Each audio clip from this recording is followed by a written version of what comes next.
There it is. It's the Dynamite show, and I'm not Paul Fontaine. It's a new era.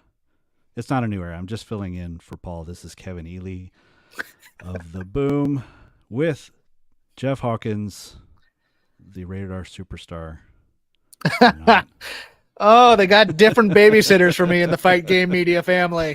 Power bombshells are just like, can't stand him, misbehaves too much, won't go to bed on time, eats ice cream too quickly. It's ice cream, cereal, and candy for dinner tonight, my friend. Paul right now making the long drive home. The long drive home, I looked up the score to get an update. It's a incredible defensive battle. He got to watch the Blue Jays lose 2-0. And lose 2-0 in terms of the games as well. Yes. So long drive home for our friend Paul, but I'm glad he got to go. Yes. Yeah. No. For selfishly, because I get to hang out with you, and that doesn't get to happen very often. I just like that we have a lot of sports fans in this network, and I do like when they get a chance to actually see their team in the postseason. As a longtime Bengals fan. Going to that Super Bowl, even though it cost me a pretty penny, that was well worth the trip. I really did enjoy that. I don't think I've rooted for any team harder than I rooted for the Bengals that year, just for you. Let's move on. We don't have to let's move on. It's a new era. We're not living in the past. Yes, it's a new era. It is the fourth birthday of AEW. Now, Kevin, my question is. Have we grown in the last 4 years on this show? Because we come in, we have audio issues. We have, as my ex-co-host on my other show said, look, they've hired a new vice president of production. We still have audio issues. They've hired a new continuity coordinator. We still have issues with continuity. Yeah, right. We are 4 years in, and we're still working the kinks out, kids. The inmates are they might be playing the Adam Cole vignette again, and I'm just not paying attention to the TV. Okay, so we'll get to that, but there's a couple of things that I think I experience differently because I watch it through other means I travel to England to watch the show. And then I get a quick flight back here to do this. So I did not experience any of the audio issues or that. So for me, it was they just played it twice because they liked it so much. Because I saw it perfectly clear, and then they're like, "Hey, let's play the Adam Cole promo again." No, I watched it. And I was like, "Well, the audio mix is off." Or I thought it was my speakers actually at first. I just went, because I've been having issues with advanced surround sound and stuff, putting things in the wrong speaker and stuff. So I just thought it was me. At first, it's my receiver is from 2008. It's probably just not able to handle DirecTV anymore. But and then I started looking at Twitter. It's like, is there something wrong with the audio? I was like, okay, whatever. And it's not like there was some tremendous dialogue or outward subtlety that I needed to watch in this promo over again. I kind of got the gist of it just watching it. But then Tony Khan goes on Twitter and goes, hey, some of our fans have complained they weren't able to properly watch the Adam Cole vignette. So I've approved an overrun on this show. Yeah. I just love the idea that I just love the idea that he's like surfing Twitter during the show while it's live, sees this, dials up TBS, his contact at TBS, and is like, I got to ask for 10 more minutes because we got to show this again. Not just that, this thing was so brilliant. Yeah. Right. I need to show it to my audience again. Just to say, hey, look at that. Hey, look what we can do. Look at that. Take that, wasn't that, Jane. Hey. Oh, that quarter hour that JC Jane and Thea Hale beat them is going to be great. Yeah. Next week. I don't think NXT wins next week. I really don't. You don't?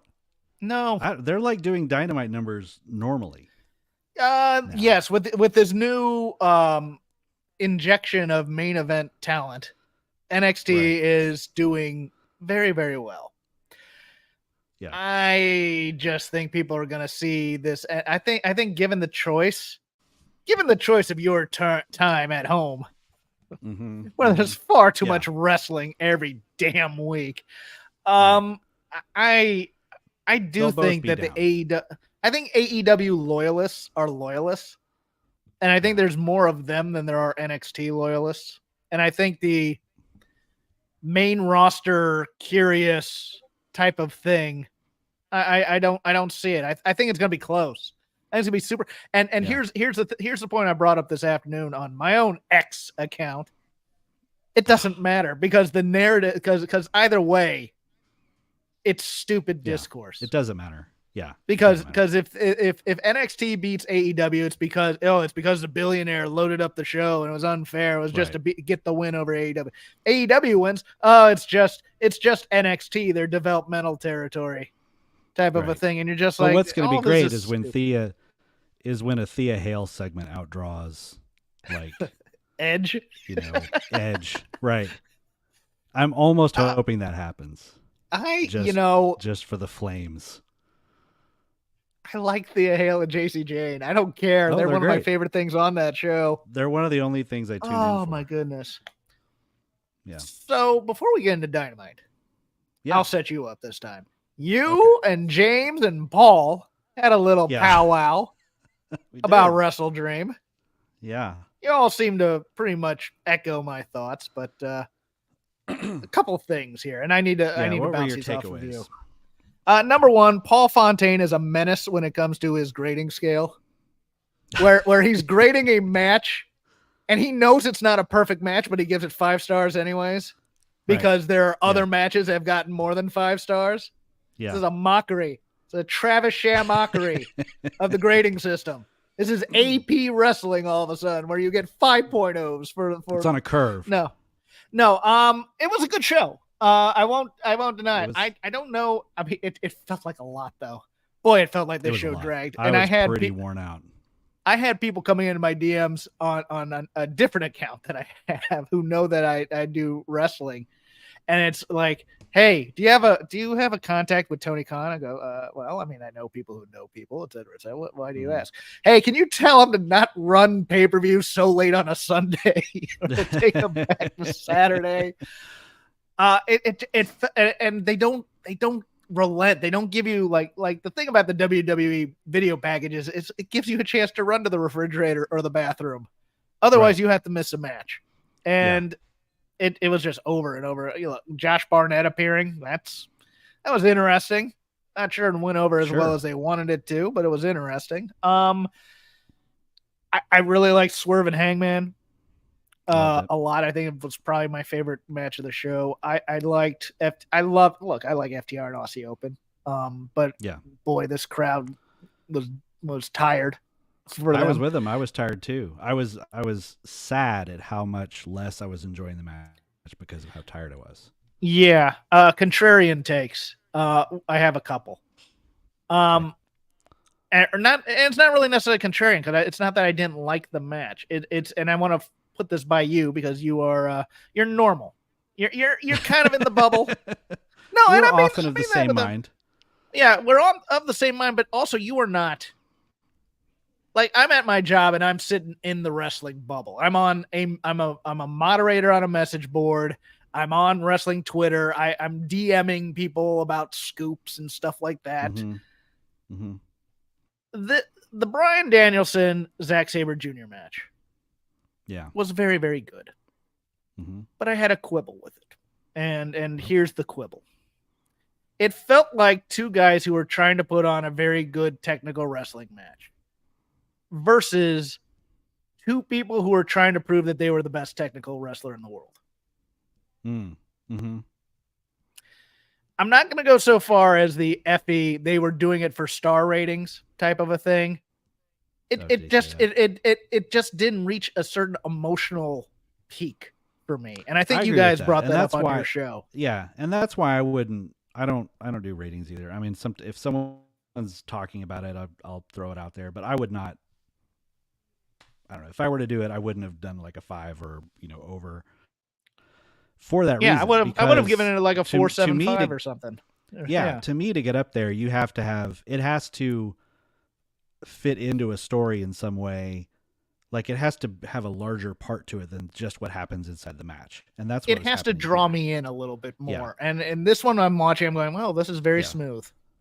I'm waiting for heels. I'm waiting for heel Zack Sabre Jr. to take over and start being a bit of a bully. Yes. Yeah. I was expecting that too. And I did think the follow-up helped it. In that they talked about, and I don't know if you saw the extended, just Bryan Danielson by himself in the locker room that they put online, that they clipped from for tonight. I just saw the clip. Okay, so there's a longer version where he's right after the match, he's giving his perspective on it, and he basically says, "I'm really bothered because I had to knock you out to beat you because you were beating me. What I'm worried is that you really are the better technical wrestler." Because I had to stop doing technical wrestling to beat you. Okay. No. Not buying it? Okay. That doesn't work for me. That's kind of how that doesn't work for me, boss. Yeah. It's a little bit I just need that Hikaru Shida. That doesn't work for me, brother. Yeah. What was the thing was it Hangman? Yeah. Was it the Hangman Mox thing where they were like, a pinfall's not enough or something like that? A roll-up's not enough. We got to do a Texas death match. Because, I think it was... or it was MJF Danielson, maybe. Okay, yeah, no, I think you're right, too. Yeah, no, you're correct on it was kind of like that, where they're like, yeah, you won, but, you didn't really prove you're the most technical wrestler. Now, Mox helped. Mox brought energy to it, which needed. But it's something I would rather have from the match than from Mox. And the other thing was, as much... See, it was weird because I didn't realize Christian was the main event until I sat down and watched, because I didn't watch Rampage or wherever it was announced. No, I am so done with the tearing up the ring gimmick.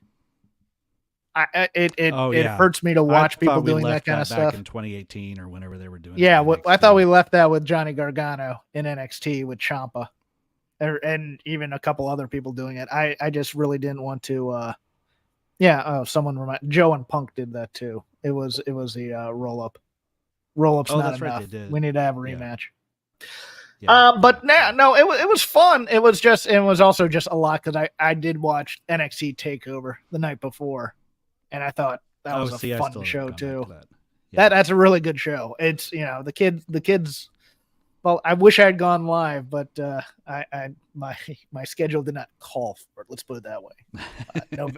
Novembrino said we're recording Saturday. It's like, okay, great. But yeah, no, it was good. It was good. It was just one of those things where it's like, and now I'm trying to remember all the matches, and there were like 12 of them, and you're trying to remember them all at the same time. Yeah. There's a thing that my friends and I called being Juno'd, which is from when the movie Juno came out with now Elliot Page. And it was like this little indie darling hit, right? And so all the people that had seen it was like, my gosh, you've got to see Juno. It's the best movie of the year. And all the people who went to see it after that were disappointed because that I knew anyway, because they were like, you told me this was the best movie ever. Like, this did not live up to the hype. This was just a cute little quirky thing with a little acoustic song in it that was cute. But what was the big deal? And so we call it being Juno'd on something when I think it's not being contrarian. It's when you almost dislike something less because I guess that is being contrarian, but when people are hyping something when people like something, you kind of have that internal thing to go the other way for balance. I'm accepting that there are things that I would, this Danielson Sabre match is almost like unassailable right now in the lore of things. Yes, had like a perfect. I noticed that too. I'm not getting any crap on the figure 4 board for saying that, because I said, look, I waited a few days so I wouldn't be the crying girl at the party. But and I had a couple people who liked it, so I was like, yeah, okay, I'm not, but this isn't worth arguing over. Look, if people really liked this match, great. And I really liked it. If they say it's the best match they've ever seen, I'm not going there with you. Yeah. What I really want to know about is that handicap match with MJF and I hated it. Righteous. I hated it. I got to be honest with you. It's not because it wasn't fun. It's because of what it stood for. It's the opposite side of the coin of something I've hated in WWE for years, which started in the Attitude Era, which is one guy beating a tag team. Because look, I mean, I was raised on I was raised on Crockett, and I was and they also kept the thing where it was like, look, a tag team is different than two wrestlers getting together and being a team. They're a more skilled group. They have certain subtle communication, blah, blah, blah, blah, blah. Here, okay. How do you rectify this? If you ever want to have the righteous do something ever again, it's one of those things where it's like they came out for a comedy match. Yeah, well, yeah, they'll give them a tag team title shot next week. Two people, yeah. Just have them squash. No, I get that, but it's like, and I didn't so much mind the MJF promo, but this is starting to become a problem at times, I think, especially after tonight, where you're just humiliating guys with no recourse. Yeah. Right. It's it's the classic thing of like, well, he's just doing what The Rock did. Yes. It's like, well, number one, he's yet to prove that he's The Rock. Number two, The Rock buried dudes. Yes. I didn't like it when The Rock did it. Start. Yeah, you had to be pretty made to survive him railing on you on a it's the verbal equivalent of, and this is what I used to say, hey, if you take a big RKO and you're an aerial guy, you have 2 weeks to recover somehow. Yeah. Find a way, get a match on there, because otherwise you're like Evan Bourne, Ricochet, all these guys were like, hey, I'm going to do my big 630 flip. Boom, you're dead. Yeah. Yep, you're dead. You're a geek. You're dead. Get out. I did give it a little thought because I listened to MJF at the press conference afterwards, and he kind of went on a rant that was interesting and misguided because he was ranting on Bryan Alvarez for calling it a gimmick match. When he meant it as a compliment. When Alvarez was sitting there, yeah. Yeah, when he was sitting there, so it was to his face. But he went on this thing talking about, look, we have flavors of ice cream. One flavor of ice cream is Darby Allin killing himself on a set of stairs. Another flavor of ice cream is me announcing to the crowd I'm going to do a body slam and having that crowd pop bigger for the body slam than they did for Darby going into the stairs. He's like, to me, that's pro wrestling. And I was like, I agree with your point. Like, the idea is you're creating people able to suspend their disbelief to react to something, and the more you can do that without hurting yourself, the better. Yeah. But this is a cartoonish example of that. I agree with his point. His point is very well made. Yes, there are different styles of wrestling. It's different flavors, et cetera, et cetera. You're the world champion. Yeah, that's the other part.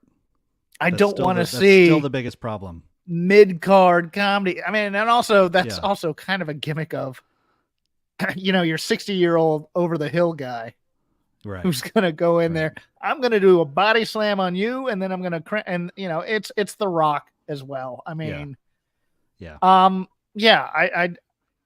don't mind it. It's just something I would expect from the boys up north. Yeah. So speaking of, and if MJF wants to be one of the boys up north, more power to him. It sounds like he wants to be one of the boys up north, but down south. Like he wants to do all the things, but he wants to stay where he's at, where he can call his own shots and write his own. Yeah. Paint his own pictures. Be his own boss, but still, do the things. Also why I don't watch the scrums. Although I did enjoy the Christian moment with Alvarez. The Christian moment was pretty great. That's kind of like, because you can just tell Alvarez is just like, dude, come on, man. I'm just asking a question here to feed you, and you don't need to bury me. I get it. He's not upset and then he just kept staring at him too. It's like, who's gonna break first? That was my favorite. Well, you get it if you watch. He does break a little bit before he gets back into the stair. He kind of goes. Yeah. He kind of gives him the Iggy. And he goes, "Yeah, I'm coming after you right now." And then he just kind of goes into it. And I dug that too. This he's Dynamite. The master of that stair, as we saw tonight. Yeah, let's talk about Dynamite. We're in the I almost said Edge. Jeez. the Adam Copeland era. We're in the rated R era, according to the T-shirt. Now, yes, they made sure of that by the end of the show that it was a rated R episode.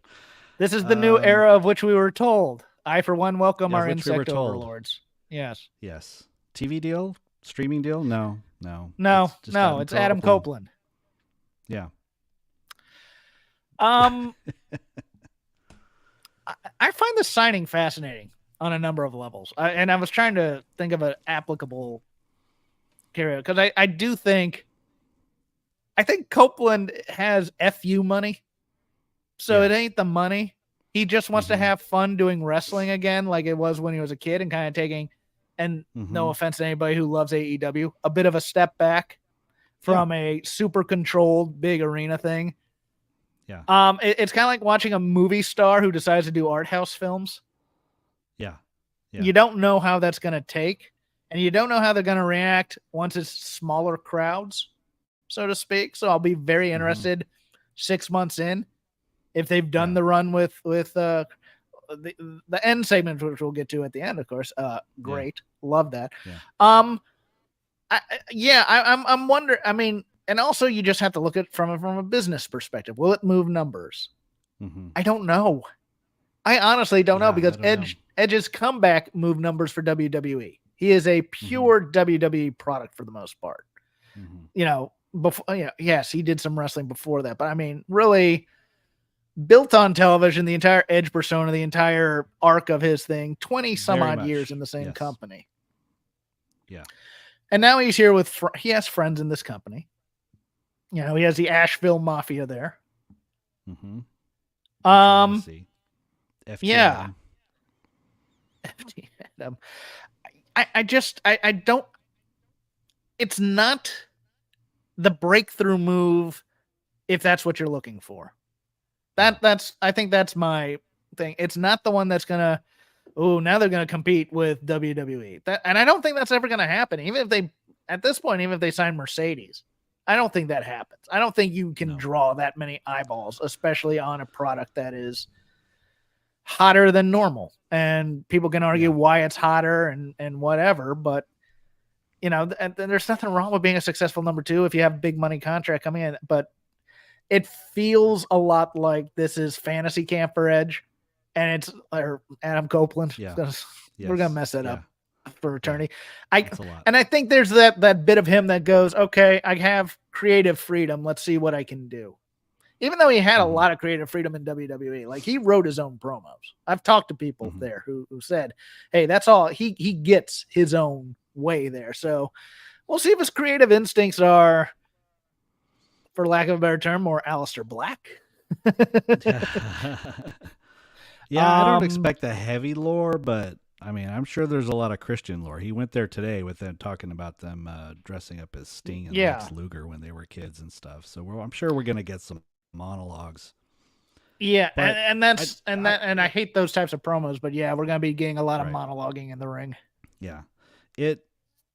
It's hard not to just sort of put him in the Punk slot and compare it, but just for the timing, it you know, he's kind of like, here's the former top draw, borderline Hall of Fame person coming over to revitalize their career, or, you know, to have the final chapter of their career at AEW and presumably be a big draw. And if, you know, on the cynical side, push some of the young talent down. But it's different. It's far different because it is very different. Punk had an edge. Yeah. Punk had ideas too. Yeah, Punk had ideas. He had a filter through which he saw wrestling. I think Edge is just there to have a good time. Yeah. Edge reminds me of the interviews that Bryan Danielson's been doing where he's talking about once he retires, he just wants to like show up as like Infinito on indie shows and wrestle. Yes. And, you know, or tell, you know, except he's doing it on live television every week. Yes, that's what this is. This is there's a Ken Griffey Sr. wanting to play with Ken Griffey Jr. for one season with the Mariners. Right. You know, that kind of thing, you know? Yeah. And there's nothing wrong with that for his own personal thing, but for business, from a business aspect, you kind of go, yeah, and they're going to push him heavy. And I'm wondering if that actually turns off some AEW people in the meantime. It might, but it seems like he is universally well liked. Yes. I don't know, but he seems to be someone who's really popular, and I think a lot of people wouldn't begrudge him the way that someone else coming in might get he that is same right reception. now. Wait until he has to face a 20-something, or like a Rey Fenix or something, and let's see if he can go. Oh, because man. I think that'll be the time where they just start to go, yeah. So we're gonna keep putting him on TV. Yeah, that's a good question. Oh, I won't go that far. Yeah, I don't think he's there to bury people. Yeah, we'll see. All right, let's get into the show. So they kicked off right away with Jericho and Omega doing a Mega Powers-ish interview if the Mega Powers were just kind of like mildly excited about being together. Omega is just kind of hanging out in his t-shirt staring in the middle distance while Renee talks to Jericho.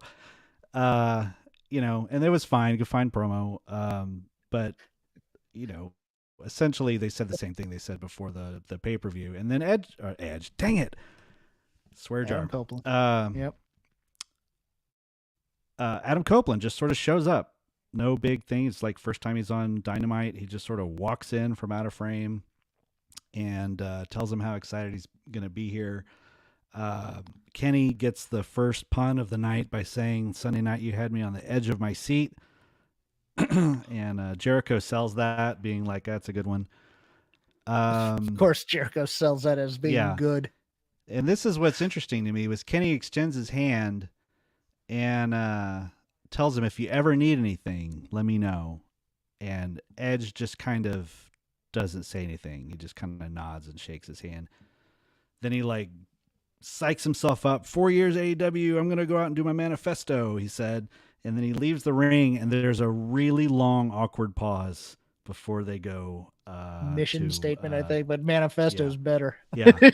Mission statement's right. Yeah, you're right. Mission statement. The Edge manifesto. We'll get plenty of manifestos. Oh, yeah. Boy, this Jericho Omega thing was like two Orange Cassidys. They're just like, yeah, whatever. Yeah. We're here. I was really hoping Edge would come in and have Edge. God damn, I did it too again. Adam Copeland would come in. Copeland would come in and do "Can't wait to see you in the ring," just for that little tease, as opposed to kind of the pause, which makes you think heel eventually. Right. But but the forced excitement afterwards, I'm just like, what? Okay. Yeah. And of course they took the pause afterwards because they're just like, what the hell was that call? Well, I don't know. Right. Yeah. Yes. Kenny seemed like his edible unexpectedly kicked in. I think that is kind of what happens. You could almost see him say, I don't think this is working right before. No, you can hear him say in the brain, here's where I need to emote. Yeah. And then he emotes something and you're just like, okay, I get it. Kenny, you're not the most, he's the most aloof, fluid actor in the world, but still it's, how about you? He did have a bit of an excited look to see him, though, so that was kind of nice. But at the same time, it's just like, hey, Canadian legend. We can, just do that. Right. Just do that. It's not that hard, kids. Scripting wrestling, not that hard. Give me the pencil. That's right. All right, so we go right into the first of 5 matches on this show. Nick Jackson versus Rey Fenix for the international title. Big hype match, signature match for AEW, you might say, as far as the style. They sure hyped it that way during the match. Nick came out in the California gear. Matt and Penta hung out at ringside. And Phoenix, for all the talk about him being injured, didn't really act that injured. And when he did, it was kind of hit or miss. There was a lot of that in this. Started selling his back a little bit, but I thought it was his shoulder at the pay-per-view that was hurt, but this was his back now. He's working a back injury to cover for his real shoulder injury. I see. Okay. Going to Brian Alvarez. Okay. Nick kicks the post. That always looks nasty. Right before picture-in-picture. Then they had a plug during picture-in-picture for a I just thought the wording of this was interesting. The graphic said, "We'll hear from Bullet Club Gold in regards to Jay White." Such formal diction on the graphics. In Rey Jay White. Yeah, that would have been great if it was just RE Jay White, CC Tony Khan. Yes. Yeah. CC so during the break, so when they go to break, Nick kicks the ring post and it looks like he broke his foot. They go to break. During the picture-in-picture, Nick is working Fenix's back and kicking him with that hurt foot. They do a couple of kicking battles. They come back from the break, and now Nick is in control. So people who didn't watch picture-in-picture saw Nick break his foot and then come back from commercial in control of the match, kicking him with the bad foot. Mm-hmm. Then they do a kick battle that ends up with, like, basically Nick Jackson kicks him and falls down so they can both do kip-ups. But I have to, hey, because that crowd got into that match instantly when they did those kip-ups. And from then on, they were really into the match.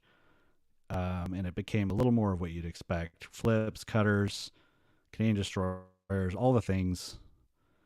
Let's see. Nick did one half of a BTE trigger, which he only got a 2 count because it's only half as powerful.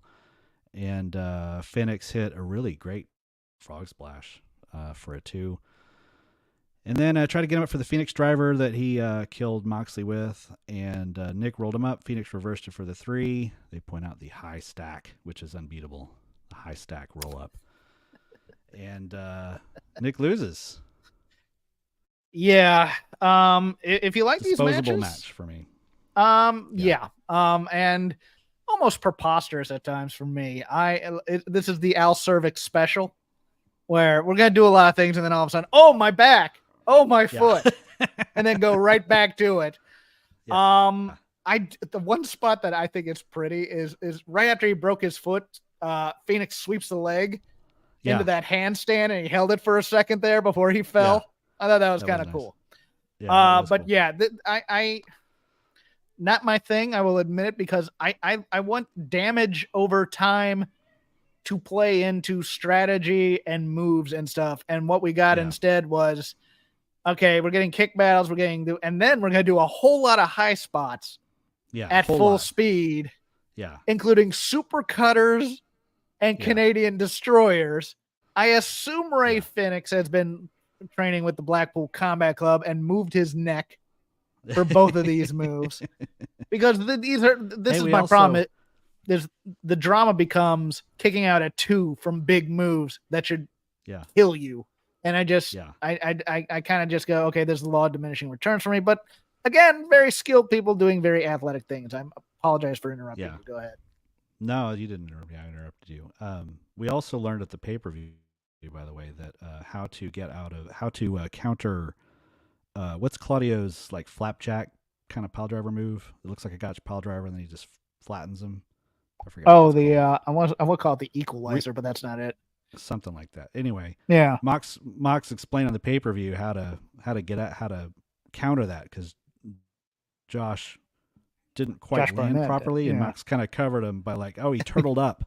He turtled up. That's how you counter that hold. Like, don't tell people how to counter your friend's holds. Nobody watches the show backstage, so they'll never know that. But Phoenix is very good, and Nick Jackson are very good, and this was a very indie-rific style match. Yeah, they're right in that like it is kind of a signature match style for AEW. If you like AEW, you like this generally, or if you like this, you like AEW. Probably more is the better case. Okay, so the first of 2 airings of the Roderick Strong epic. It's funny to me because I was like, oh, now that Cole's off, is he just going to be off the air and we won't see these segments anymore? No, I think what they've decided is that what made those segments television gold is not the wit and performance of MJF, but extreme close-ups of Adam Cole's face looking incredulous. Oh, that too. Yeah. Exactly. Also having fun and close-ups of his face. Right. So yeah, Roddy, he's going to visit Roddy. I expect this word for word the second time they run this too, by the way, Kevin. So go ahead. Oh, I didn't take that good much, but I did note a couple of things. Roddy is ridiculous. He opens the door and screams at him just at the top of his lungs, and he's like, "I'm right here," and he's like, and he just goes, "Oh, dude, that's awesome." Like his going from like screaming his name to like, "Dude, cool," is cracking me up. There's a point where he gets him the scooter, so he goes into the house and he gifts him with a scooter so they can both be on wheels for what's one of those little push scooters for his one leg. And Adam Cole says, "Dude, are you kidding me?" And Roddy answers, "Yes." Yes. And then they ride around the house, many extreme close-ups of them tooling around the house, along with really creepy shots of Matt Taven stroking a giraffe. Yeah. Which was really bizarre, creepily. And then I'm trying to imagine who's sitting around the room coming up with this whole like sitting writing this segment, and they're like, and then Roddy asks him to move some furniture, and he's like, why can't these guys move the furniture, because like they literally have two legs that work, and he's like, well, because they know nothing about interior design is the answer. So now we have a whole sequence of Cole moving around furniture on one leg, lifting couches. They come back, the room didn't really look any different. And he says, "Do you like it?" And Roddy answers, "Yes, it's unique, just like you." I think you bypassed the point that they really wanted to get across. Did I miss something twice? Yes, possibly. Okay. As Adam Cole is moving this furniture, he looks in the mirror and sees the Kingdom and Roddy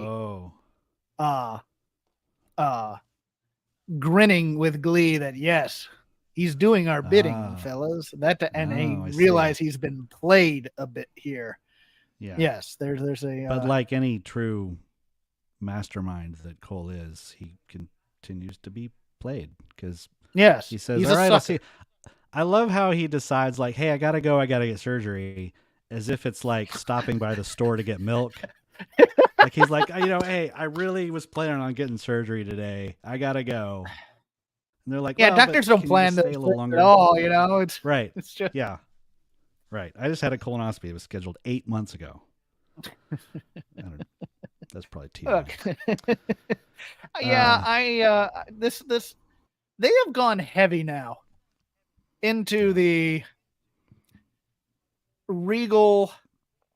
The thing that kills me is I continually think of this table for three with Regal, Sheamus, and I believe I can't remember, Wade Barrett. Yeah. And he looks at them and he goes, it's Claudio. It's Claudio and Sheamus. And he goes, my proudest moments are in wrestling or when I came out cross-dressed. Because people don't remember good matches. People remember those moments. And now they're going heavy into trying to build moments. They're making moments. Like the one-man gang turning into Akeem the African Dream type moments. And they're hoping that these will last forever. I think you got it. Yeah. I didn't enjoy this that much. I'm sorry. No, either. These things worked because when MJF would just be over the top, and it was really MJF, for whatever they worked, it's usually because he was carrying it. Cole when MJF would heighten it to a point where Cole would then have to call out the absurdity of what MJF is doing. It's a right. I hate to get into my background, but it's a pure straight absurd scene where MJF goes over that line and he needs to back off. Oh, I'm going to throw balls at children. Right. In a which he referenced tonight. Jump park. Yes. Yeah, but nothing that Roddy's doing is that extreme. Right. At all. So anyway, we won't recap it again when it comes back, but apparently there was audio trouble. So so Cole's not in England, so he can do chores. Yeah, not in England. Yeah. We saw it just fine. All right, Griff Garrison's back, and apparently he's been on ROH this whole time on Watch ROH. They actually mentioned the service you can watch it on. And I thought, well, that's interesting. He's and they had a long pause, and then Wardlow's music hit. Wardlow comes out, all business. His hair's a little poofy, but he hasn't gotten the top knot back yet. Comes in, just mauls Griff Garrison, hits him with 3 power bombs, and then they think that he's going to pin him, and he picks him up, does it for 2 more. Tony Khan called it Wardlow's 5th, which the little Paul Fontaine on my shoulder wondered if that was a Jungle Boy reference, but I don't think it is for the using his music, the 5th symphony. It kind of was a little bit, because you got Taz then going da da da da when he's doing the next couple power bombs. Yeah. So if that happens, Wardlow ignored the crowd, walked out. Mm-hmm. Yeah, he's back, and that was it. Not much to say. I watched that. I went, great, he's back. Him involved. Oh, okay. We're just gonna do that thing where he comes in, destroys people, and leaves, and then we figure out something later. Got it. Yeah. Even though there was something right there later this show that they could have done with him instead of possibly Hobbs. I love the match. Poor Griff Garrison. He's the talented half of the Varsity Blondes. Yep. And the other guy's getting vignettes on NXT. Yeah. I just like, can somebody try and get a word with Wardlow since we haven't seen him for 5 months? Tony, Alex Marvez. Surely Renee could get through to him. Renee, Scoops. Someone. We didn't see Scoops tonight. Scoops Marvez. We have 12 backstage reporters and a guy who's come back for the first time in 5 months, and nobody wants to talk to him, apparently. Even if he's just storming past you, that's something. Watch it be like 5 weeks before we see him again. Yes, and we'll see him on like Rampage.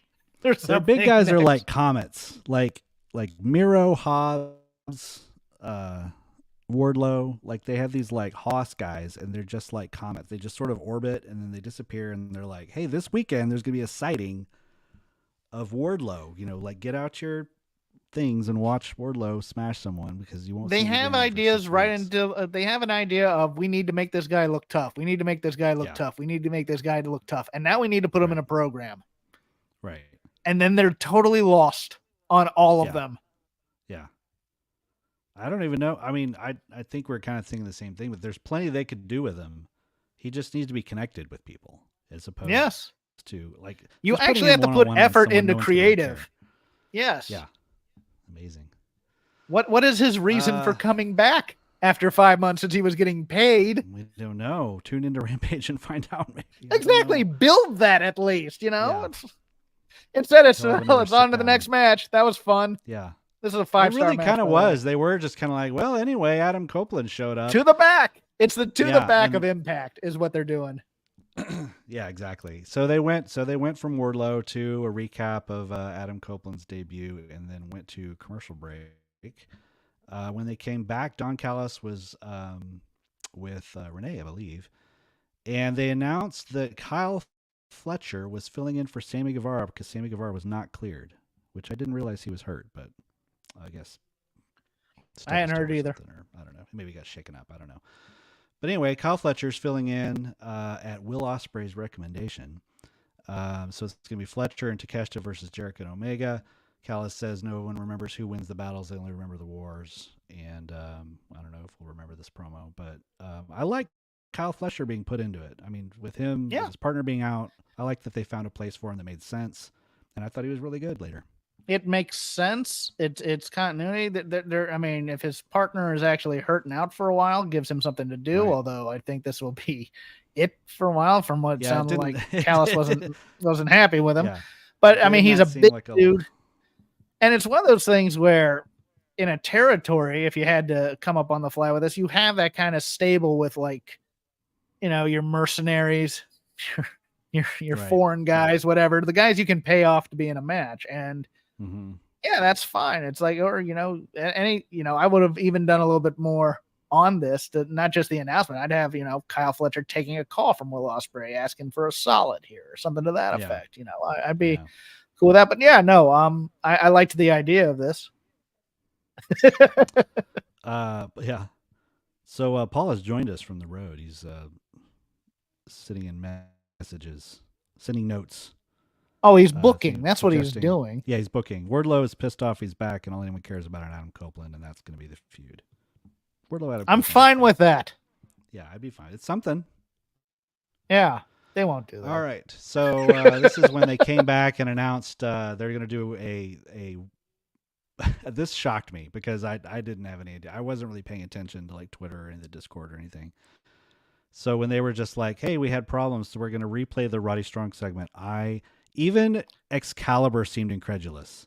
Like, he's like, well, I guess we're going to watch this again. And just kind of like put his hands up like, okay. And then they played the whole thing again. Yes. Yeah, crazy. I was hoping, much like the Keith Lee thing, they'd continue it as a bit and they'd play it throughout the night. Just in case we had any late people tuning in. Yeah.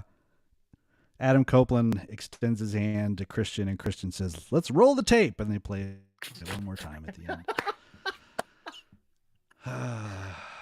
So they played it again this time with better audio, and the joke still didn't get over as well.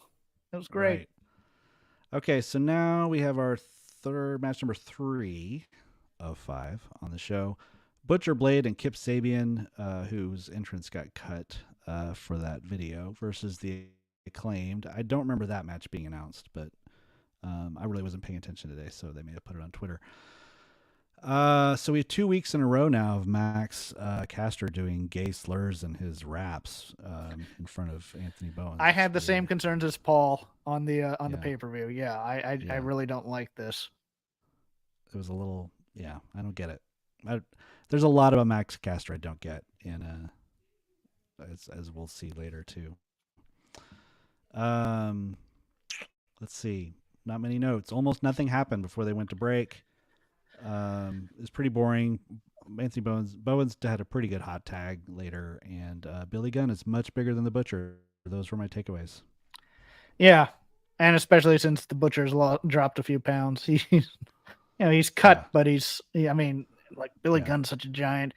This Kip Butcher Blade combination is so full of personality that they don't pick up on.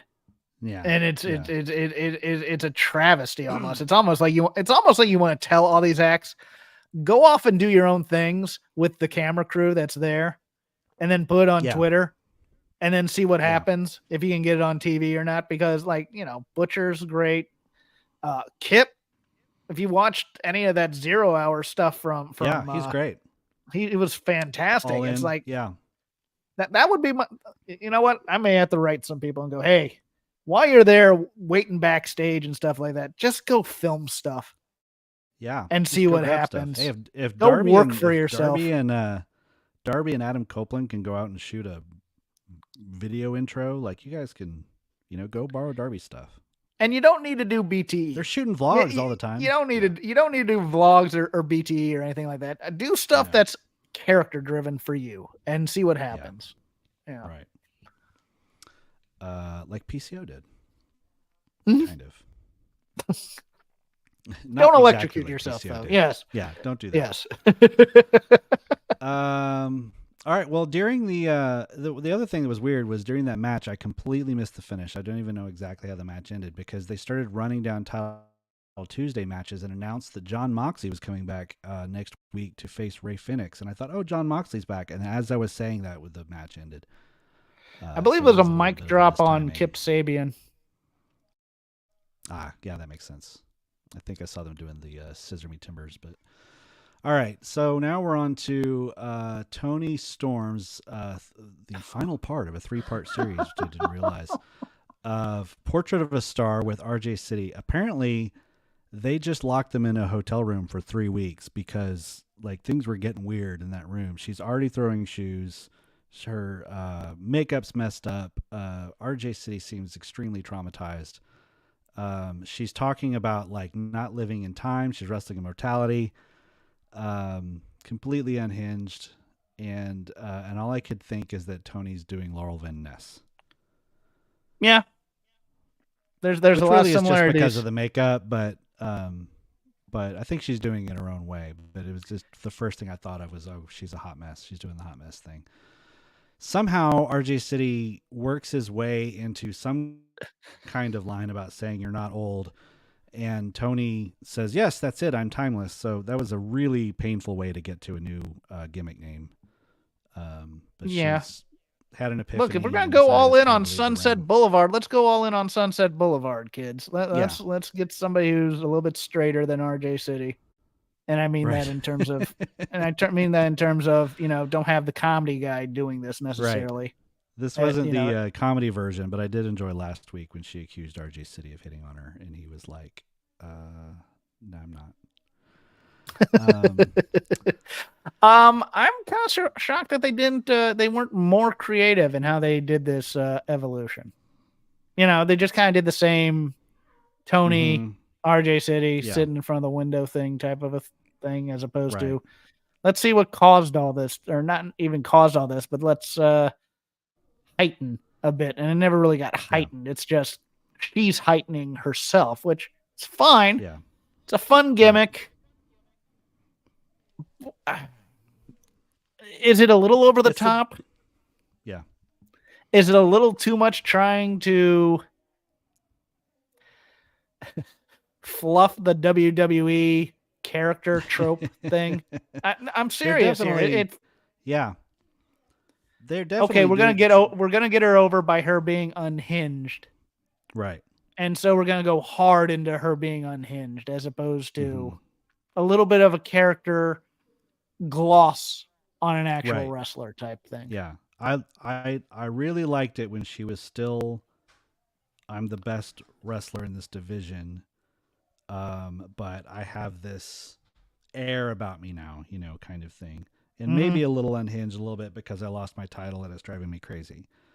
But this is a little much. But I don't know. I have my thoughts on her match. I'll get to it when we get to her match. But there's something about wrestling that if you just go hard enough, it'll get over in a lot of ways. Yeah. This will get over. Yeah. It's already over in so many ways. Yeah. Yeah. Yeah. But then you can't come to me as an AEW fan and say, I don't like the schlocky stuff that they do over there. Yeah. Well, it's kind of like things like this are like, you can correct me on my terminology, but I had a friend who was in a comedy troupe, and I would refer to like, oh, I really like that skit about so-and-so. And he's like, we don't do skits. We do sketches. All right. And the thing he was talking about was like a skit is what you do in high school when you're just making up something and you're just taking the first idea you do and you go perform it, as opposed to like, we actually put some thought into, like you said, about raising stakes and how to like actually work on it. A sketch is written is what he was telling you that, and being a bit pretentious about it, but that's okay. I set you up for it. Yeah. No, they put some thought into this. And they've decided this is the way they're going to go, and that. But I think what they do is they just they leave them to their own device. Like it's kind of a weird thing because it's mixed messaging, because we're telling people you should go off and do things on your own, but at the same time it seems like they just did this on their own and they didn't have anyone working with them to say like, okay, how can we make this third one better than the second one? Well, it's also that combination of the guys in the back who are producing this for the most part are. I don't want to get too Jim Cornette here, but if you pop them, they'll say, oh, keep doing that kind of a thing. Tony doesn't have a firm hand in terms of what direction do I want my show. He has a firm hand, and I want the guys and girls who work here to be happy and want to do it. So it becomes kind of an art camp in some ways. It's a lot. NXT used to be a lot like this too, although they didn't have as much leeway, but on their social media, it became kind of an art camp type of thing. And you're kind of like going, okay, cool. We're going to go heavy in this. And hey, they were also like a little bit of a lab. They, where it was like, they were kind of presenting themselves as like, this is a place where we can experiment and try things out. And if it gets over, that goes to the main roster. And, this is and here show. They're trying things. And if it gets pop, we're going to do it again. Yeah. If it gets people talking and people like it on Twitter. Yeah. Yeah. Because you can tell, like, the things that pop Twitter are the things they go heavy into over and over again. Right. So this Tony Storm segment started at about 43 minutes after the hour and kicked off a 25-minute run of videos without and promos with no matches. Huh. So we went from the Tony Storm video into the Danielson post-match promo with him and Sabre teasing that they'll have a rematch. Then followed that with the Swerve and Hangman recap, where Hangman talked about Swerve's the better man on that night, but he'll be back. And then they announced Swerve versus Danielson as the number one contender for the, wait for it, TNT title, as opposed to those two being world challengers title? for the world title. Well, hold on, wasn't Swerve trying to take Adam Page's slot at the top? Okay, cool. Yeah. Well, yeah. To be fair, if he's taking Adam Page's slot, he's just going to be the last man in our Casino Battle Royal. So then they have a recap of the MJF Jay White promo. Made it look better than it was actually and played out. Yeah. They just took the best 5 seconds. And then the attack lay from last week with MJF, and they argued about whether or not they were there. So then that's 4 video packages in a row, and then Bullet Club Gold comes out without Cardblade because they're serious, which actually felt kind of weird. Not only that, but they ditched it for this team music. Because usually they're playing the Guns entrance for them to come in, and that's recognizable. Right. I don't think Stockton recognized this as, this is the Bullet Club Gold's theme type of thing. So they kind of sat on their hands a bit until they came out. Yeah. And it seemed like they were dead. The crowd was just dead for this, which is really weird. I know they didn't really do a brand split, but it just felt weird to have the Bullet Club Gold on Dynamite to me. And it felt almost like, I don't know. It was just my imagination, but they come and do story time. Austin Gunn, of all people, knocks MJF for being short. Colton Gunn just doesn't have a great voice for promos. No. And they're trying hard to get that thing. Juice tries to make up for it for screeching Friedman as loud and as long as he can. And it took me a while to even realize what he said. So did this come off as a serious promo to you? Because you said, look, they're coming out all serious. And then they come out and start doing shtick. And you're just they're still those goofy dudes. They beat up your friend, you dope. Get angry. Without Jay, man, there's some goofs, man. Oh, they are red shirts. But then MJF comes up. The crowd woke up for MJF. That's one of the people they come to see. They're ready for... Yes. They're into whatever act he's doing. It's sing along with the Rock time. Yeah. Yep. And he's leaning into it hard. He comes out with the world title belt, not the ROH belts.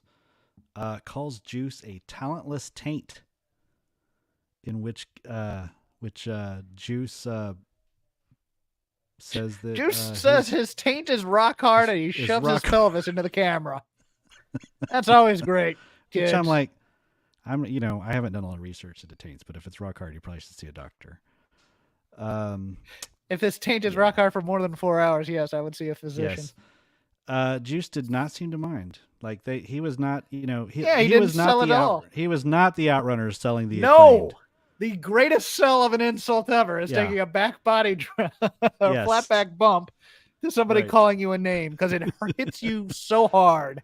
Yes. But you would think Juice would play along, but he just seemed to be enjoying himself. So this chants, MJF gets chants going. It was very, very, very rock. He does the Ass Boys, and then he does the Talentless Taint. Talentless Taint, and then once he gets those two done, he goes, "Hey, yeah, now we're gonna have a dueling chant, part of our show, and we're gonna do both at the same time." Yeah, bitch, hey, yeah, it's bad. So he does another WWE thing, which is starting to list off his accomplishments, which is not the titles he won or being a 3-time Dynamite Diamond Ring winner, but he talks about whipping Cody Rhodes, throwing Jericho off a cage, giving kids dodgeball injuries, and almost getting AEW kicked off TV by calling Tony Khan an effing mark. Those are the highlights of his 4 years. Yeah, Yeah. Okay. So here's where instincts and if producer Jeff were there, he'd say, "Hey, why not just say won blood guts, won the world title, beat Bryan Danielson in an Iron Man match, make yourself tougher or whatever." I just greatest singles dog collar match of all time. Blah, this blah. Was for the lulz, and it's like, okay, yeah. Hey, remember that time I dropped an F-bomb at the Kia Forum? Sure. Yep. Okay. Yeah. Maybe I'll do it again at the Kia Forum on November 18th. MJF. So then he says we're gonna have a Stockton street fight. Starts running to the ring, gets a holy shit chant for this somehow. He's just got him wrapped around his finger. Jay White pops up, hits him with the Blade Runner. They steal the belt, and Jay White starts to cut promos and tries to make this into an actual money segment. Says, I'm a cut above your tricks. Cheap tricks don't work on me. You're a liar. So when you denied it, that was you confessing, and said something about filthy pores, to which he called the fans filthy pores, and Juice said, "We mean it. We hate you." Behind Jay, he's like, "We mean it. We hate you." So God bless Juice Robinson. So he challenges MJF to a championship match at Full Gear November 18th. MJF accepts, and we have a main event for the next pay-per-view 6 weeks ahead. Weeks in advance. Yes. Oh, and we can build it. Yes, we can. We can. We have the potential to build something here, and God knows Jay White needs the help, because that promo stunk. I thought I'm like, he's not setting the right tone at all. I don't understand this. It's like he wants to go toe to toe with MJF, and that's not the point here. The point is to scare MJF, and I don't think he's getting there. I did like MJF getting laid out after that. I wasn't sure what was going on when they left the ring. I was like, okay, there we go. That's cool. Like that. Yeah. Right. Boom, out. But now we need to build the hate, not the ha-has. And I'm here for it. I hope they do.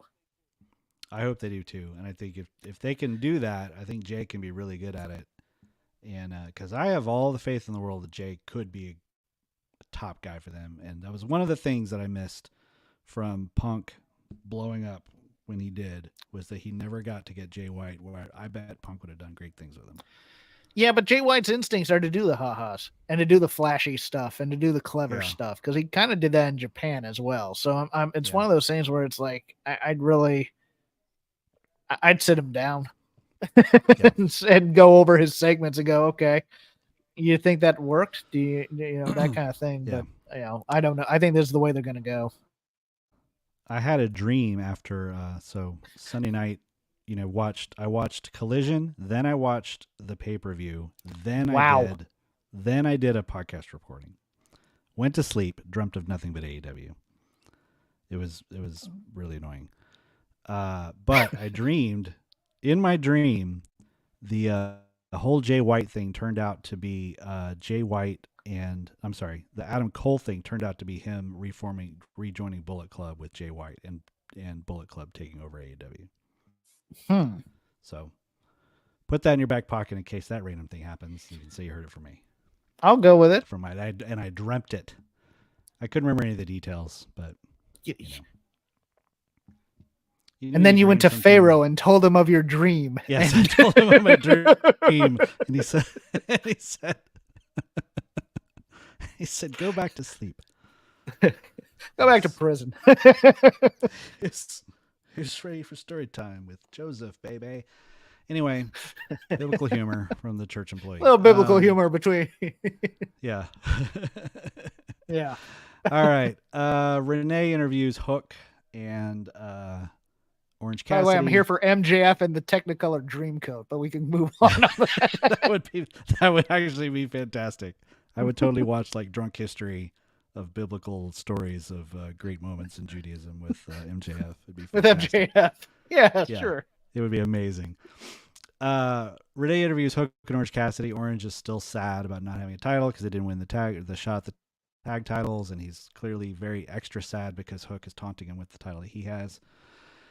Hook, tries to encourage him and says, "You'd be a great champion. You should have the shot at Fenix instead of Mox." And Orange kind of is like, "Yeah, I mean, he was only champ for 3 weeks, and I was champ for like 10 months, but whatever." And that's it. Well, so he says that, and then he steals a chip. That's right. He takes a chip. I drink your milkshake. I drink it up. That kind of thing. You're stealing food from somebody else's plate. That's an insult to somebody. Right. I don't think that. I don't think we're getting. I think we're eventually gonna get a challenge here, but I don't know if Orange is gonna be heelish about it. But boy, this felt like a little bit of This is about as aggressive as you're gonna get Orange Cassidy in character, so that's fine. Yeah. What I'm expecting is either he's coming out and doing commentary and they're just building to a match against the winner, or interest in just as Paul put earlier, it's just Bobby Ewing coming out of the shower and they just write the timeline by having Mox beat Fenix, or Orange just comes out and gets at it and makes it a 3-way right before the match starts. Oh God, I'm going with the writing the timeline. I do too. I think eventually they'll take it off. They're just trying to find the right way to do it. Yeah. Okay, so now it's been 25 minutes since the last match, so it's time to have another match. Chris Jericho and Kenny Omega against Kyle Fletcher and Konosuke Takeshita. Jericho and Omega both get their full entrances instead of the little half tag team entrances they do a lot. Callis has the new painting with the Last Supper, which is amazing. Did you check to see who was Judas? Because I was looking for that, and then there isn't one, so that's fine. There's just kind of blurred. There's kind of blurred faces, and I was blurred. I hope that she keeps revising it and like adds Hobbs, maybe like puts Fletcher in, and then like scratches him out. Mm-hmm. So it was fine. Pretty typical match. Konosuke was fun doing like the double bicep pose, and he does the Jericho pose with the 1 foot on Jericho at one point for the 2 count. They actually talked to Callis. He's on commentary. They actually asked him about Adam Copeland, which I thought was fun that they actually tied in. They have a little history with this guy, and he just kind of no-sold it. Like, kind of, we'll get to that later, which is nice. They brought that up too, or he brought him up at the beginning, Copeland, in that first segment. Yeah, too. He kind of name dropped him there. I was like, okay, that's kind of cool. Yeah. So basically, the crowd was really into it when Omega was in, but that's about it. I thought Fletcher and Takeshita were pretty good. I think Fletcher would make a good addition to that. Maybe allow Sammy to not be the job guy on that team. Jericho's huffing and puffing. He's working hard. He was working hard, but he's had a tough couple of days, I think. And let's see. They had a huge long match, and then I thought this thing's going to get wrapped up at the end, and then they go to commercial. And I thought, I thought this match was almost over. Yeah, it felt like they ramped up the violence and they ramped up the 4-way spots type of a thing, and then they went to commercial and they did it over again. Yeah. So it seems like maybe they got ahead of themselves, and then anyway. So nice finish though, where he throws Omega throws Fletcher into Jericho, hits the code breaker, and as he's recoiling from the code breaker, he goes right into a 1-wing angel for the 3. That was kind of fun. And Callis immediately goes from bragging on how great Fletcher is. This kid's awesome. This kid's incredible. He's going to think to this kid screwed me. And immediately, which I feel bad for Fletcher, but I did like Callis just turning on a dime on him. I liked that. I do want Fletcher in this family though. I think the high flying kind of guy with him. I mean, especially if Ospreay can't go for certain dates or stuff. I like the, I like the visual of that. He's a big, tall, lanky kid. I like him. Right. Yeah. And he's good, and he's going to get a lot better. And it would be a great safe place to put him to get a lot better fast. Yeah. But we'll see. Maybe they'll forgive him. But they had to explain that Nick and Matt went to the hospital for some reason after Nick's match with Fenix. So that's why they didn't come out. I was wondering why Adam Copeland didn't come out after he was like all buddy with the beginning, but I actually went back to see because I was like, well, didn't he say if you ever need anything? But then I found out it was Omega who said if you ever need anything, and old Adam didn't commit to anything, so he made no promises. Free from the restraints of QTV, out comes Hobbs. Yeah. Yeah.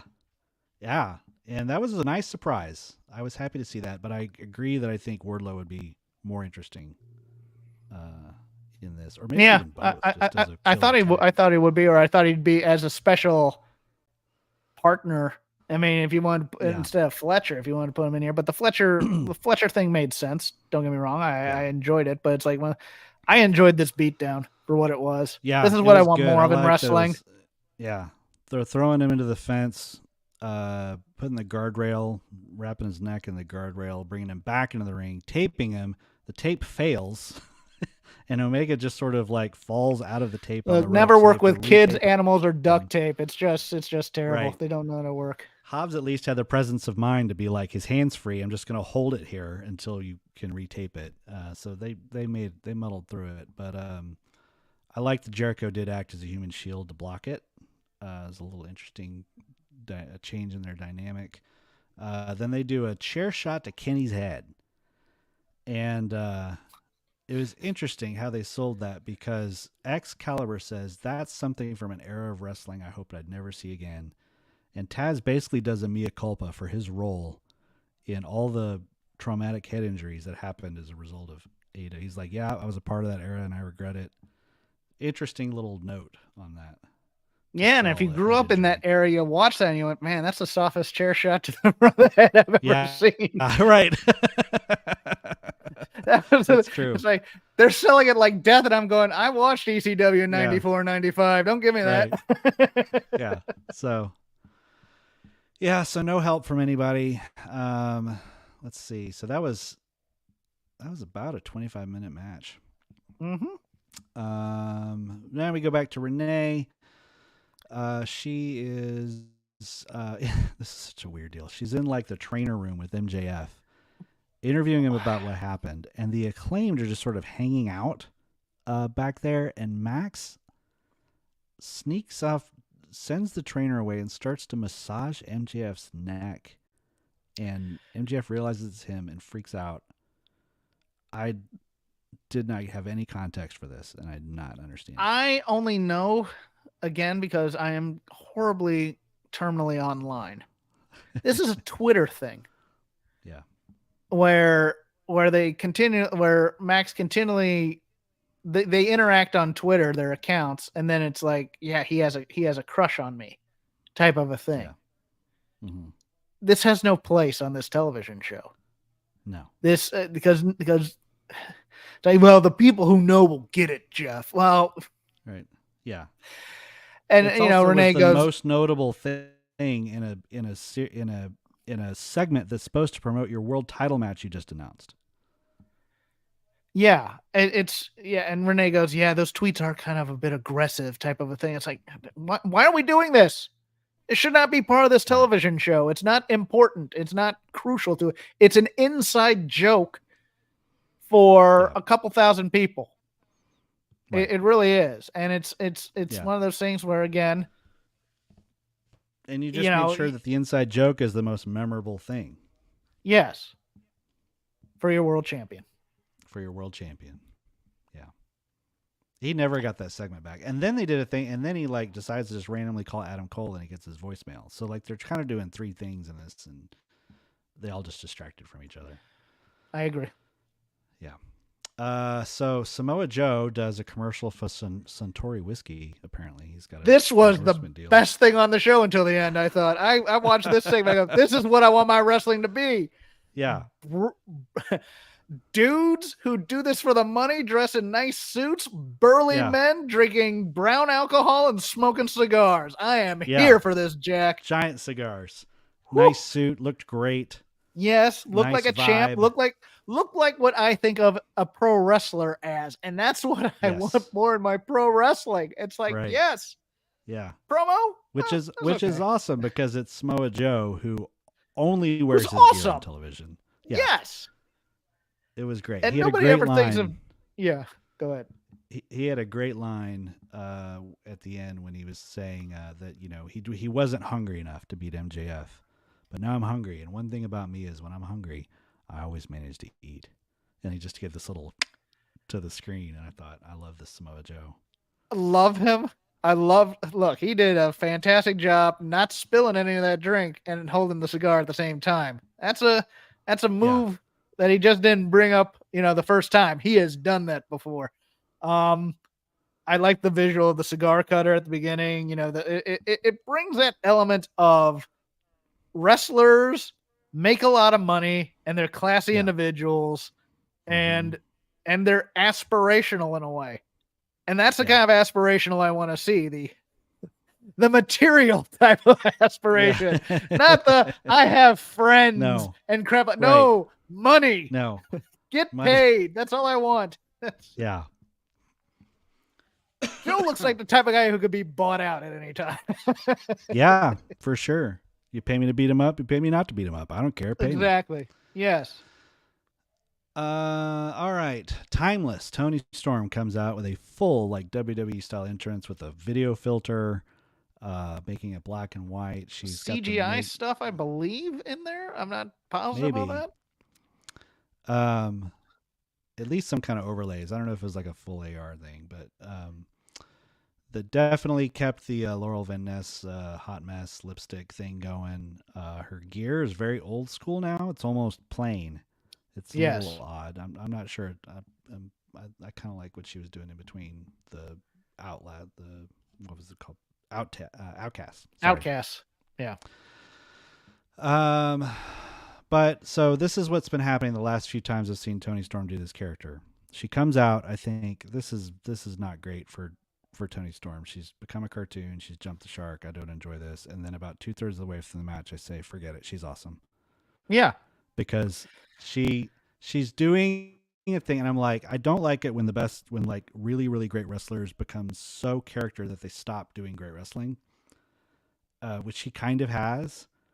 But at the same time, I totally marked out. This was in the this might have been in picture, but Dan here points it out.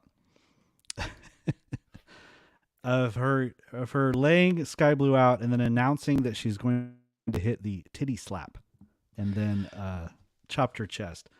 Well, okay, they did that in the picture with the sound, not the commercial, right? Because it was weird because they did the timing thing where she gets out of the ring and she obviously tossed gets to a commercial. Yeah, she tossed to a commercial. She obviously got the sign from the cameraman, but it was a few seconds too early. So she yells titties right before they go. Oh, okay. Right? That's great. And I don't think that was supposed to make air, but it did. Yeah. I got to bring up something before we finish this one though. Actually, and I'll bring up something in the match as well. Were they trying something with Sky Blue post getting the black mist in her face where she's not as perky and smiley coming down the ring anymore? Because it seemed like a rather pedestrian Sky Blue coming out there to take this loss. And I just... Well, her range, I was like the makeup was the makeup was a little bit off. The hair coloring was a little bit off. Her demeanor was a little bit off. And I was just wondering I was just wondering if that was on purpose or if it was just, hey, she's having a bad day and it's coming through on TV. Yeah. I didn't really notice. Go ahead. Okay. And the other one, I don't want the crane camera zoom in. You know how they did the opposite of the best friends give the people what they want. Yes. Right. I don't want this for Toni, and it seems like they're going to make it a thing. Yeah. They tried. It was not perfectly timed. Bart Simpson cake, you tried. Boom. In the trash can. That's my favorite animated GIF to use. And I saw that. I went, oh no, they're going to do that before the hip check. And it's like, okay. Yeah. Right. Yeah. It's a 3-move sequence now. The zoom in, the hip attack, and the Storm Zero. Yeah.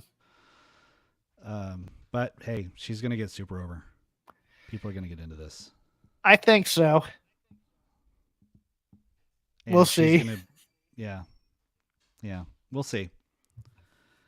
Do they make her champion with this gimmick again? That's a really, really good question. I don't know. The path to anyone to get those titles right now is so weird. I can't see her beating Chris, and I can't. The Saraya Dr. Britt's in the back there going, when am I getting my push back here? I don't know if she After is. carrying this division. I'm kind of convinced that Dr. Britt's just decided she's just going to just be a locker room leader and be selfless. Yeah. Because it seems like she's pretty content just or ride it out and let the chips fall and then be standing at the end. Yeah. See if my old friend Chelsea Green would like to reform our tag team. Yeah. Yeah. All right, so we did some previews for next week. Rampage on Friday is going to be Danny, pretty much the JAS without Jericho, so they're just the AS, I guess, and ASS. Versus, sorry, I didn't even mean that to be the kind of joke. Versus Best Friends and the Hardys. Chris Statlander and Shida against Nyla Rose and Marina Shafir. Johnny TV versus Commander versus Lince Dorado versus Penta El Zero Miedo. The winner gets a shot at a ROH world title with Eddie Kingston on commentary. I'm kind of interested in that match. Not gonna lie. I'm interested in it because I could see Penta winning and have it be Eddie and his best friend. And I could see Johnny being a pretty good base for all those guys. Yeah, it could be fun. I mean, it sounds like it's one of those like Rampage matches. Like if you missed it, you didn't miss anything. But if you saw it, you're probably happy you watched it. Yeah, and this I mean, I could see Penta winning that and doing the slow. We're gonna do this slow Eddie Kingston match here.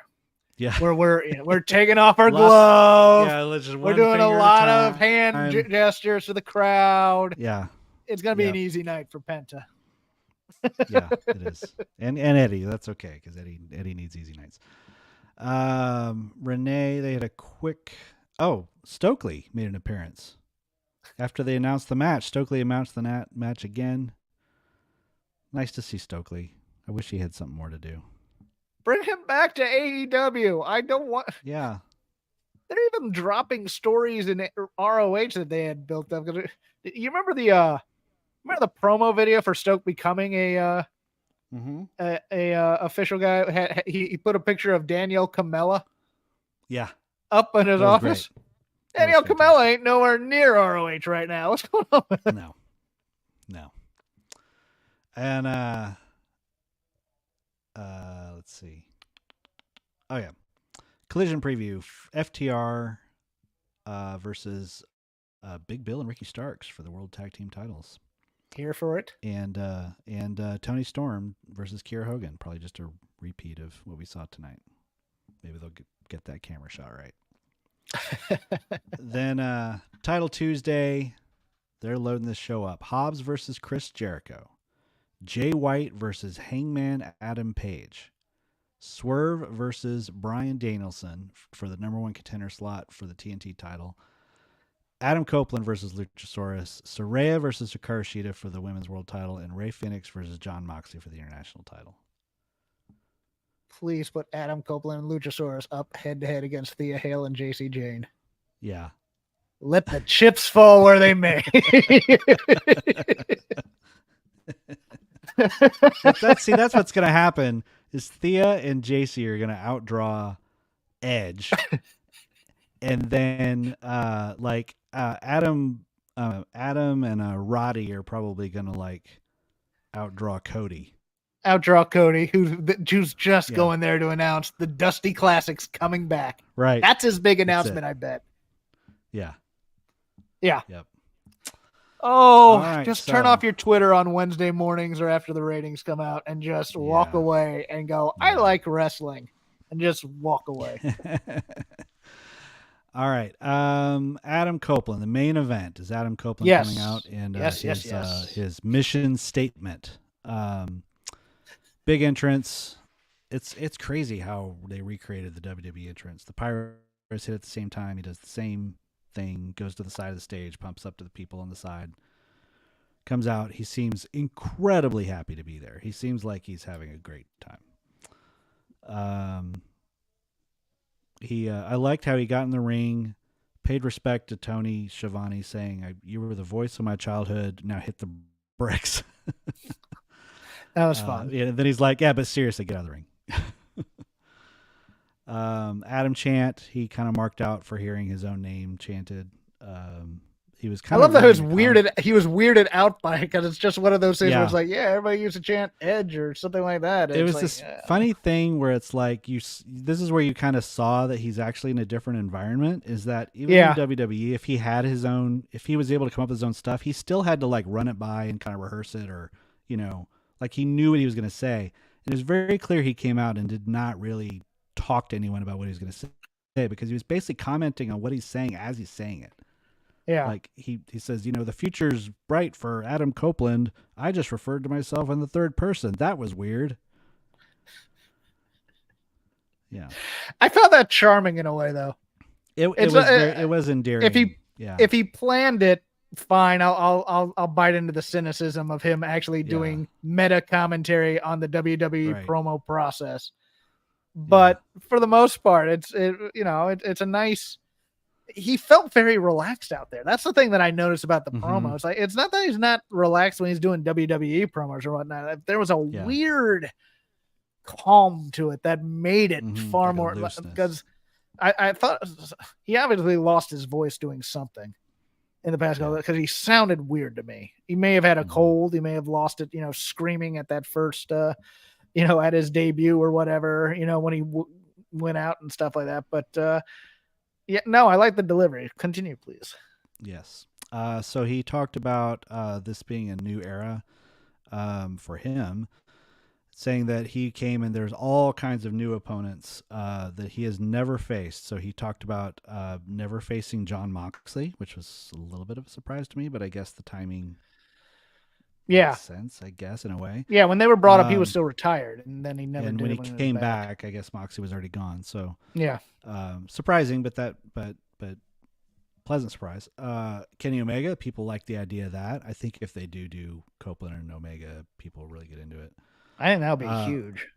Brings up Miro, Hobbs, Jay White, and quote Stray Bullet, Juice Robinson. So he just gave him a new nickname, which I kind of like actually. The Stray Bullet. I actually really like that one. Yeah, like that makes a lot of sense. That's a great name. For his personality. That fits. I'm here for it. Yeah. Says he's challenging himself after 34 years. Did the trope of AEW veterans of bringing up your kids. Said his daughter Lyric, when he asked her like, "What should I do?" said, "You should go have fun with Uncle Jay," which is kind of a sweet story. And then he has to tell everyone, in case you don't know, Uncle Jay is Christian Cage. And everyone goes, boo, and they all boo. I also liked that and Excalibur saying, "Hey, in case you didn't know, Edge and Christian broke into this business." I go, God, am I that old? Right. And then you think about it and you go, yeah, I am that old. Yeah. There's people. Yeah, I know. I don't even want to say it. So at this point, they're in the overrun. And it dawned on me that Christian versus Edge is a main event segment in 2023, which is just wild to wrap my mind around. He calls out, Christian comes out with the title, and Edge goes straight into a scene of a bloodline story of like, hey, you're better than this. I see you guys surrounding yourself with this. Let's get back to what we're all about. Just you and me. We rule the world. We're the best tag team ever. You were, and then this was fun. You talked about the reason I came out is because you were standing over Sting, about to give him a concerto. Sting, who you used to dress up as, and you had the barber cut your hair as, and we used to dress up as Sting, and I was Lex Luger, and we would play together, and you were now going to stand over him about to give him a concerto. Also pointing out that this, I know you hate this, that Sting for 40 years caused people to feel. I actually didn't mind that. Yeah, I really didn't. I enjoyed a lot about this promo, and as it goes, I really, what I was drawn to? I'm watching Christian's facial contortions with his eyes. Yeah. Mm-hmm. And he's doing such a fantastic job. He's doing movie acting. Yeah, and he's literally, and he's faking it, but it's so great because it's acting, but he's pretending to be moved, and you kind of see the, right. His brow kind of relaxes a bit, when he brings up this moment or whatnot. I'm like, God, he's doing such a great job on this. Yeah. And he's going to screw us. It's going to be so great. Yeah. Yeah. And so he basically says, I want to team together, show everyone, let's end our careers as a tag team. I want to go against FDR, the Young Bucks. We are inarguably one of the greatest teams. I was really hoping the crowd would start asking for a 5-second pose, but they did not go there. So he offers to team together. Christian extends his hand, takes the mic, offers his hand to hug, and they cut to the back so that you can't see Christian's face. And on the fight feed, it was completely uncensored. Okay, they censored it heavily on Christian says, "Go F yourself." Go F yourself. And it was just completely unbleeped. Shocked the heck out of me because I forgot I was watching on a different feed. No, it's different in England. The crowd goes crazy, and he just walks out of the ring. And I thought, that's great. That's a great way to start this. Because it's hurt. And Adam Copeland does sell like pain and, like emotional, like, I can't believe this is happening. He's got great eyes for that, like puppy dog eyes. Here's the one thing that did not ring true for me. Was him warning Christian that Nick Wayne and Luchasaurus were going to turn on him the first moment that they got. I go, I don't think you're fully briefed on the lore here. Right. Just turned Sunday night, guys. I don't know if you know enough about the kid to know his motives or whatever. He might be a loyal dude, and Luchasaurus is a dinosaur. Right. We've been through this before, but he's proven his loyalty. Yeah.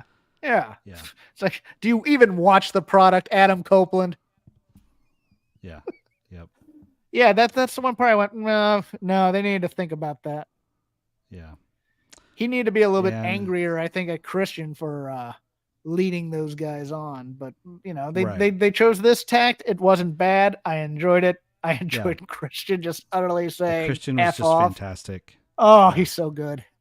And I expected Edge to be more like, hey, this isn't who we are. This isn't, this is not the legacy you need to leave. This is not how you want to end your, Yeah. But I love it. I think we'll get there. Yeah, we'll get we'll there. get there. And Paul, I'm here for Nick Wayne being the new Jungle Boy. Yeah. Yeah, I know.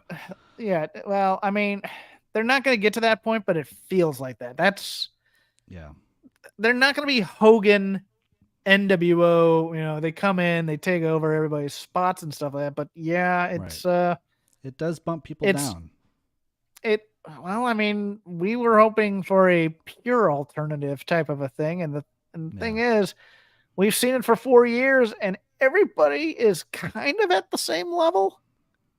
There's some people who are a little higher. I think Darby's improved his station over 4 years. Mm-hmm. There are guys like the Acclaimed who are now marketable. Right. But I'm saying in that upper echelon of guys, there's not that much difference. Omega, the Bucks, Hangman, Jericho, and MJF, who was going to be there, and we all knew he would be eventually, I think. Mm-hmm. Yeah, everyone's pretty much the same level of value as they had. People have improved, but it's not. But they haven't gone to the next. There's not necessarily a breakout star, although I mean Britt used to be for the women at least, or she thought she was. You just kind of things that you. Yeah, when you referenced that earlier before we started talking about the show was competing with NXT and comparing them head to head, and right now the vibe that I feel, and I don't really follow WWE that closely, is they feel like a place with stars in their prime, some old veterans, and a lot of up-and-comers. Because it feels like NXT has turned the corner on being like, hey, this is the Star of the Future brand again, with like Tiffany Stratton and things like that. And even Jade coming over, like, I'm not going to say Jade coming over is more important than Edge coming over to AEW, because that's absolutely false. But in terms of their brand as being this, which one is the vibrant company and which one is leveraging past success. Like, to me, WWE is the one that really is in 5 years, the talent they're going to be turning out, especially in the women's division, they're going to have a rep of creating stars more than AEW. 4 years ago, we were blown away by the potential of the AEW roster when we watched them. On that first Dynamite, you remember Private Party beat the Young Bucks. Right. And we were like, they're the future of tag team wrestling. Yeah. And then they spent 3 years in this Matt Hardy family crap that they've been doing. And, it's not their fault that they've been injured off and on. But we're still looking and we're going, there's a lot of potential on this roster. And we're waiting for it. We're waiting for the Wardlow, Hobbs breakout monster that has never come. It's we're waiting to see what Miro can do unabashed. And he does great work, but it's always felt like everybody kind of has handcuffs at some level, because it's like, well, we need to wait because there are certain stars that need to be fed right now. And you don't feel like they're ever fed. We kind of cycle belts in and out type of a thing. And it's like, okay, who's gonna do it? I mean, Moxley is obviously their best acquisition, I think. Am I wrong on that one? I mean, from day one. Yeah, not just because of who he was, but the timing, the fact that he voluntarily left, like the way he came in. Yeah, the way he came in. Yeah, still. I mean, the Punk debut is going to be still the greatest debut, but in a lot of ways, his is close number 2 of most. Because you felt the landscape change in that moment where he came out in that, and you're like, oh, this is for real. This company's for real. Yeah, and 4 years. Nobody 4 who years can do in, that right now. 4 years ago, we thought, okay, this will be a competitor for WWE, and now we're going. It's never going to get to that level, but we should just enjoy it for what it is. I think that's where we. I wish everyone just could. I wish everyone could just do that and be like. Someone said it's like they should stop trying to be Pepsi and just be Faygo. Like, just be different. Just be like, this is not meant to be versus Coke. This is an alternative brand for people who like orangey drinks instead of cola. Don't be McDonald's. Be the quirky gastropub. That kind of thing. Yeah. Yeah. All right. Well, we're a little over time. Appreciate you putting up with my notes, but I enjoyed getting your notes were great. Yeah. Thanks. We even had running commentary from Paul. It was great. I'll get my plugs in real quick. I'm at Crap Game 13, arcane references, bad jokes, wrestling takes, things you probably won't like, but whatever. Follow me there. I do a show called Shake Them Ropes over on the Voices of Wrestling podcasting network. This week, myself and Chris Novembrino. We'll see what he watched. Who knows? Who knows what he watched, because a lot of it was on pay-per-view or during his guitar time. So we'll see. Yeah. But and we'll do a preview of this week's it's Fastlane, I believe, is the WWE pay-per-view coming up on Sunday. So we'll have a preview of that, and that will drop sometime Friday, I believe. Great. If you never heard my show, The Boom with James B. McDaniel, on the same feed, we record usually Monday night. It hits Tuesday. Kind of a look back on the week of AEW and a look ahead, and just sort of you never know what kind of random stories someone's going to tell. James goes on tangents. Yeah. This is the AEW show for people who like to talk about AEW and a lot of other random stuff. So yeah. All right. That's it. Thanks for having me on. Thanks, Paul, for inviting me, and I hope you have a safe drive back if you're still watching. And everyone else, we'll see you next week on the Dynamite Show. Bye-bye.